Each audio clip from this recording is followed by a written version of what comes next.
Bienvenido a Hora de Estudio Bíblico con nuestro maestro el Dr. Lehman Strauss. Este estudio es el resultado del tiempo personal con el Señor, el ministerio pastoral y la experiencia en conferencias bíblicas del Dr. Lehman Strauss. Él nos instruye y alienta con la enseñanza de la palabra de Dios. Ahora, el Dr. Strauss. Muchas gracias, y muchas gracias a ustedes, mis queridos oyentes, por sintonizarnos una vez más. Bienvenidos a Hora de Estudio Bíblico. Abran sus Biblias, por favor, en Romanos 3 y versículo 22. Si usted no escuchó el programa anterior, permítame informarle que hemos llegado al capítulo 7 de Romanos. Ya terminamos con la exposición de los primeros 6 capítulos. Pero al llegar al capítulo 7 no me quedé satisfecho con la introducción que tenía para el capítulo. Además les cuento que la primera vez que enseñé Romanos fue hace muchos años en un seminario teológico. Y yo tenía notas para aquella oportunidad, pero no me convencieron. De hecho, creo que no logré hacer énfasis en la idea principal del capítulo 7 de Romanos. Incluso creo que hablé demasiado en cuanto al matrimonio y al divorcio, que en realidad no es el tema de Romanos 7, y no me enfoqué en las dos palabras que son clave en realidad Romanos 7, las cuales deben comprenderse en el contexto de los primeros 8 capítulos. Así que me puse a repasar Romanos 3 para poder arrojar más luz sobre el desarrollo de la epístola y el hecho de considerar capítulo 7. Mi querido oyente, estoy convencido que si no vemos el capítulo 3, no vamos a comprender el capítulo 7 de Romanos adecuadamente. Así que he regresado a esos 11 versículos del capítulo 3 para preparar el terreno y para preparar nuestros corazones y establecer una buena base para estudiar Romanos 7. Recuerde y repase en la lectura de Romanos 7, usted se dará cuenta que las palabras claves son mandamiento y ley. Ambas palabras aparecen en reiteradas ocasiones en el capítulo 7. Pablo en el capítulo 6 de Romanos nos mostró, y por medio del capítulo 5 también, que no podemos ser justificados por la ley. Y ahora aquí, en el capítulo 7, él busca demostrar que de la misma manera que no podemos ser justificados por la ley, tampoco podemos ser santificados por la ley. Y bueno, espero que entienda ahora por qué he regresado al capítulo 3 para repasar estos 11 versículos. Romanos 3, 21 al 31. Pero antes de avanzar vamos a orar brevemente. Oremos al Señor. Dios y Padre, gracias. Queremos avanzar en esta carta que tú nos has regalado. No es fácil el argumento, Señor, de Pablo. Hemos regresado a Romanos 3 para comprender mejor, avanzando por Romanos 7. Te pedimos, Dios, nos ilumines con tu palabra y tu Espíritu Santo, en el nombre de Cristo. Amén. Muy bien, mis amigos, llegamos entonces al versículo 22, y dice, la justicia de Dios por medio de la fe en Jesucristo para todos los que creen en Él. Pablo declara aquí claramente a quién y cómo la justicia de Dios es ofrecida. ¿Cómo se extiende la justicia de Dios a nosotros, que somos pecadores?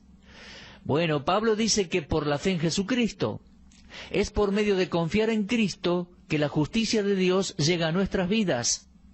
Ahora, no estoy diciendo con esto que nuestra fe nos salva. Saben, la fe no nos salva. Es el Señor Jesucristo quien nos salva. Si yo digo que la fe salva, entonces la fe pasaría a ser un acto o una obra, algo de lo cual nos podemos jactar. En realidad somos salvos por medio de la fe, como dice Efesios 2:8. Y la fe es el instrumento de nuestra justificación, y no la causa. Es que aparte del Señor Jesucristo, ningún hombre pudo adquirir la justicia que Dios demanda de cada ser humano. Creo que debemos expresarnos bien. Nunca debemos referirnos a la fe como la causa de la salvación o la causa de la justicia.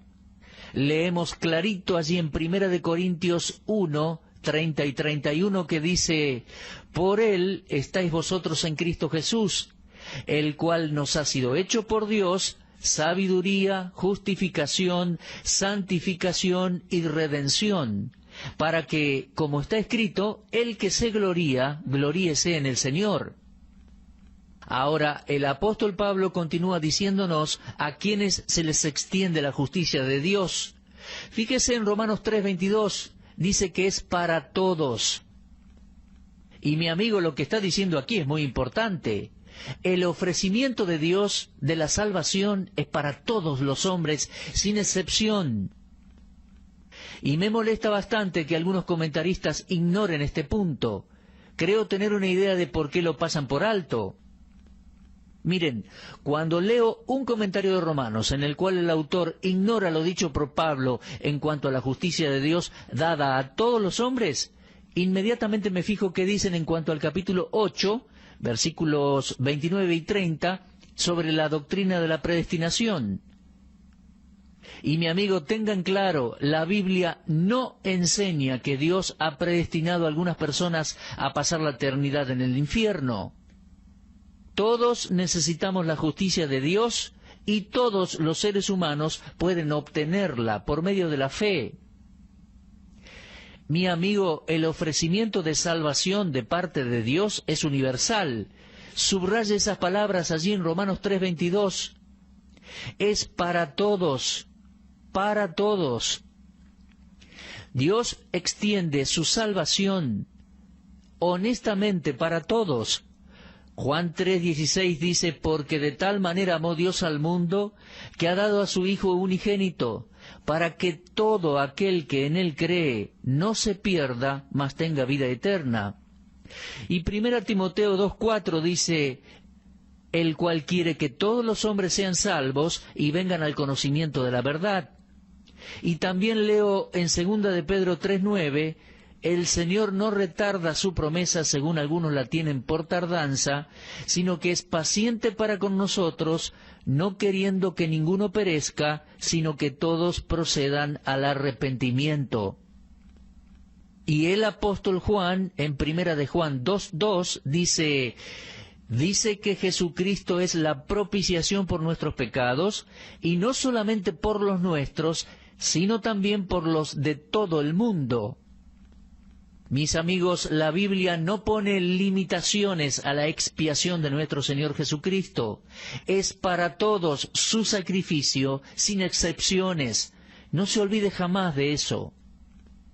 También me encuentro con otras personas que se van a otro extremo y enseñan que la muerte de Cristo va a salvar a todos los seres humanos. Se hacen llamar universalistas. Esas personas le dicen a sus seguidores que la muerte de Cristo fue tan eficaz que las personas se van a salvar, escuchen o no escuchen el Evangelio. Mi amigo, el apóstol Pablo lo dejó bien en claro en Romanos 3:22, que cada pecador debe confiar personalmente en el Señor Jesucristo para ser salvo. La vida eterna es el regalo de Dios para todos, pero la fe es la mano que acepta ese regalo.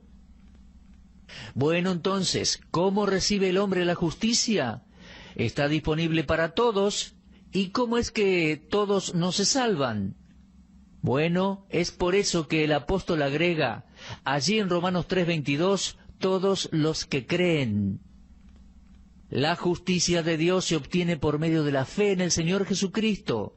Y Pablo refuerza esa declaración al adicionar las palabras, a todos los que creen. ¿Se da cuenta, mi amigo? El objeto de la fe que justifica es el Señor Jesucristo. Permítame decirlo otra vez, la fe debe ejercitarse en el objeto justificador de la fe, que es el Señor Jesucristo. El decir que uno cree no es suficiente. Es fundamental ver en qué cree y en quién cree. El simple ejercicio de la fe en Cristo es el que va a traer justicia al pecador. Mis amigos, soy consciente de que soy un poquito reiterativo, Sin embargo, lo que pretendo hacer es recalcar que la responsabilidad humana juega un papel muy importante en la salvación de cada persona, porque no hay diferencia entre las personas. Creo vehementemente en la soberanía de Dios, pero no estoy de acuerdo con las personas que enseñan y predican que la soberanía de Dios prácticamente excluye la responsabilidad humana de creer. Pablo dice, no hay diferencia, todos son pecadores por igual, judíos y gentiles. No hay ningún mérito en los seres humanos y Dios no tiene un método para declarar justo a los judíos y otro método distinto para los gentiles. Dios tiene un plan de salvación que es suficiente para todos y eficiente para todos los que creen. Bueno, ahora avancemos al versículo 23. Allí leo, por cuanto todos pecaron y están destituidos de la gloria de Dios. De nuevo el apóstol Pablo nos dice que no hay diferencia. El problema que Pablo enfrenta es el mismo problema que enfrentamos nosotros en la actualidad. Es la distinción que hacen los judíos y gentiles entre sí, y el apóstol ya ha tratado ese problema y concluyó su argumento al decir en capítulo 3, versículo 9, que nadie es mejor que nadie, que tanto los judíos como los gentiles, todos están bajo pecado. Y luego enfatiza aquí en Romanos 3, 22 y 23, de manera muy convincente, al decir que no hay diferencia, por cuanto todos pecaron y están destituidos de la gloria de Dios.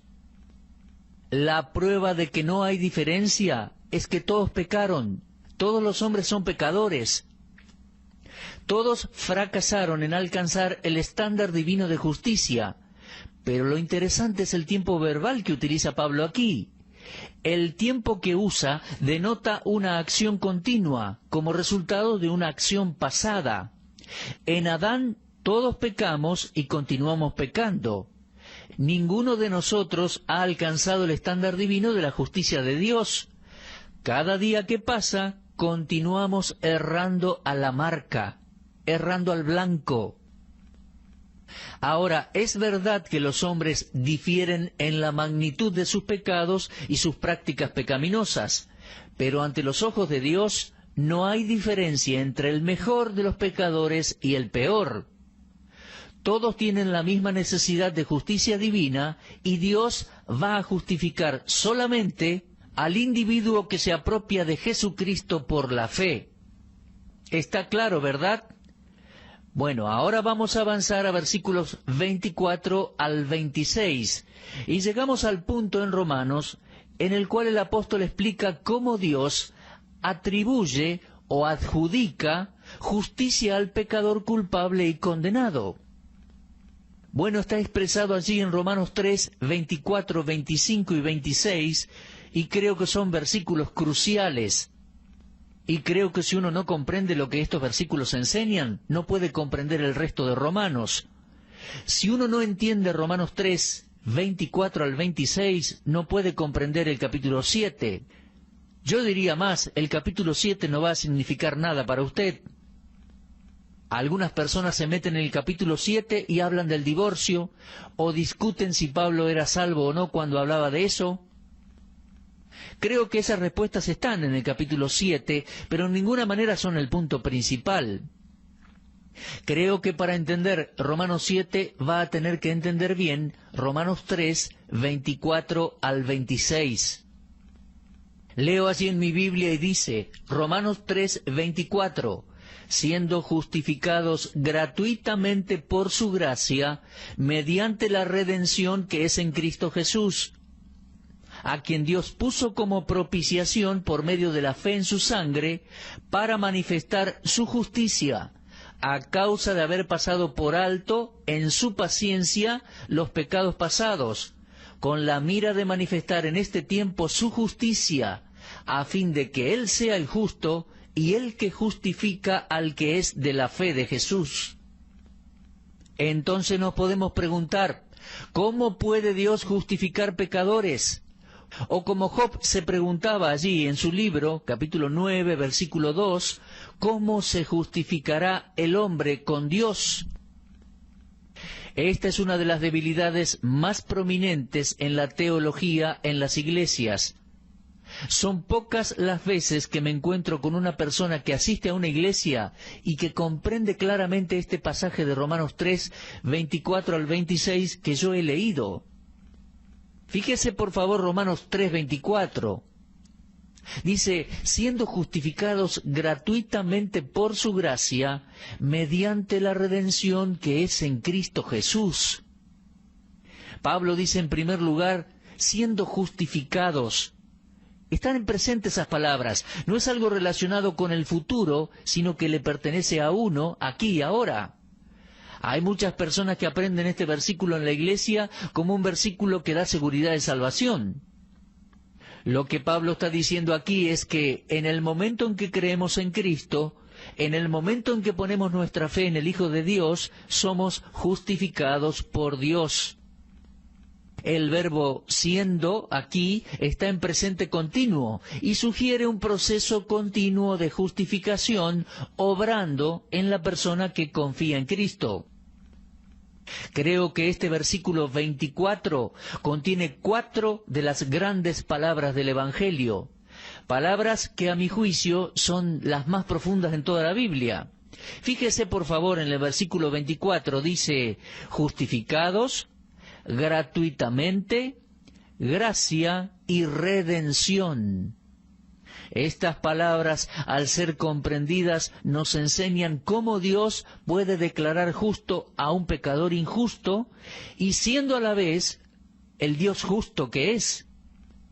Bueno, en primer lugar tenemos la palabra justificados. La justificación es esencialmente una declaración judicial hecha por Dios. La justificación es el acto de Dios por el cual declara justo a aquella persona que viene a Él por medio de la fe en su Hijo, el Señor Jesucristo. Justificación no significa que la persona es hecha justo, sino que Dios lo declara justo. Lo entiende y luego lo considera como justo. Todo eso sucede en el momento en que ejercemos fe en el Señor Jesucristo, y recuerde que Pablo ya dijo que no todos los pecadores son justificados, sino que la condición es la fe en Cristo. Para mayor claridad, el significado bíblico de la justificación lo podemos ver a la luz de una corte judicial. El hombre está delante de Dios en juicio. Es culpable, merece el castigo, pero ese hombre admite su culpa y recibe a Cristo como su Salvador y sustituto. Entonces Dios, en su maravillosa gracia y misericordia, declara al pecador libre de culpa, y no solo eso, como si eso fuera poco, además lo declara justo. ¿Se da cuenta, mi amigo? La justificación es un acto legal, forense. El verbo griego traducido como justificar, y es una palabra muy interesante. No significa hacer a alguien justo, sino declararlo justo y adjudicar algo en su cuenta. Mi amigo, Dios mira al pecador arrepentido, al que creyó, y aunque absolutamente culpable, Dios lo declara justo por haber creído en Cristo. Entonces, el ser justificado por medio de la fe en Cristo significa que ahora tenemos una buena y nueva relación con Dios. Eso queda claro en Juan 3:18. El que cree en Él no es condenado. Ahora, en una corte humana, un acto así es imposible. Solo Dios puede justificar a un pecador culpable. Pero vayamos ahora a la próxima palabra importante que les marcaba, y esa es la palabra gratuitamente. Si bien esta palabra implica que a la persona que fue absuelta la justificación no le costó nada, en realidad su significado es mucho más profundo e importante. Cuando el apóstol dice que la justificación es gratuita, nos está diciendo que el pecador queda sin causa. Justificado sin causa sería la traducción adecuada. Nuestro Señor Jesucristo usó la misma palabra que el apóstol Pablo al decir que lo aborrecieron sin causa. Y esa declaración aparece 2 veces en el Antiguo Testamento. en el Salmo 69:4 y en el Salmo 35:19. Y de la misma manera que no había nada en Cristo que mereciera ese odio que recibió, de la misma manera no había nada en mí o en usted que mereciese salvación. Es algo que recibimos gratuitamente, sin causa. Mi amigo, los últimos capítulos de la Biblia, los últimos capítulos de Apocalipsis, contienen la invitación de Cristo a los pecadores, en la cual utiliza esa misma palabra. Fíjese, por favor, Apocalipsis 21:6. Él dijo, al que tuviere sed, yo le daré gratuitamente de la fuente del agua de la vida. Nos dará sin causa a beber de esa bendita fuente, mi amigo. Jamás hubo algo en el hombre que mereciera esa salvación gratuita y esa salvación inmensa. ¡Qué hermosa verdad! Mi amigo, no pierda este beneficio eterno. Dios lo ama. Jesucristo pagó por sus pecados. Resucitó para ser su Salvador. Recíbale y confíe en Él. Dios en Cristo nos quita toda culpa y cargo, y en Cristo nos santifica, a la manera que Pablo explica en Romanos 6, 7 y 8. Bueno, lo que aquí se dice en Romanos 3, yo les dije varias veces, es básico y esencial para comprender el capítulo 7 de Romanos. Debo parar aquí y continuar en el programa que viene. Y recién cuando terminemos de considerar o de repasar hasta Romanos 3:31, recién entonces vamos a ingresar así de lleno al capítulo 7. Bueno, cuando volvamos en nuestro próximo programa, si Dios quiere, vamos a ver la tercera palabra clave aquí en Romanos 3:24, que es la palabra gracia. Bueno, mis queridos oyentes, los espero en este mismo punto de encuentro y en este mismo horario. Será hasta entonces y muchas gracias por todo. Usted estuvo escuchando Hora de Estudio Bíblico con el maestro el doctor Lehmann Strauss. Si desea escuchar una vez más este mensaje, visite nuestra página en la internet www.bbnradio.org. Le dejamos la invitación para que el día de mañana nos acompañe aquí, en este mismo horario y punto del dial. Hora de Estudio Bíblico es una producción de BBN.